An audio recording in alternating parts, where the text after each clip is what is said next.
Oh là là, regardez ça. On dirait que c'est moi qui l'ai fait. Dave, tu veux un électricien?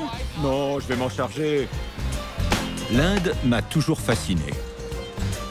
Mais comme ce sera bientôt la nation la plus peuplée du monde, je me demande ce que ça va impliquer pour le changement climatique.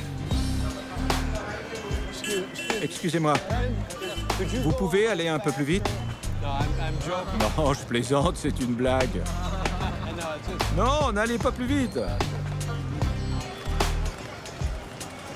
Et ça, c'est quoi, ce truc-là? Ce sont des câbles électriques. Il y a de l'électricité qui passe là-dedans? Oui. Les branchements sont pires les uns que les autres. Franchement, qu'est-ce que vous comptez faire?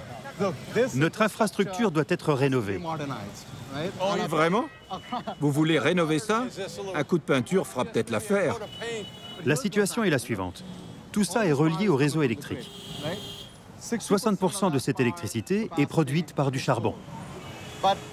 Mais ces équipements n'ont pas été mis à jour depuis une éternité. D'accord. Par conséquent, près de 30% de l'énergie se perd en route. Oui. Pour compenser ces pertes en ligne, nous devons brûler plus de charbon Vous brûlez plus de charbon, pour obtenir une quantité donnée d'électricité. ce qui affecte le climat. Oui, en effet. Mais ce n'est pas tout. L'économie de ce pays est aussi en plein essor. L'Inde est déjà le 3e plus grand consommateur de charbon après les États-Unis et la Chine. Or, pour alimenter cette croissance, l'Inde prévoit d'en brûler 2 fois plus. Le charbon est la principale source d'émissions de dioxyde de carbone. C'est un problème qui ne concerne pas uniquement l'Inde, mais toute la planète. Intéressant.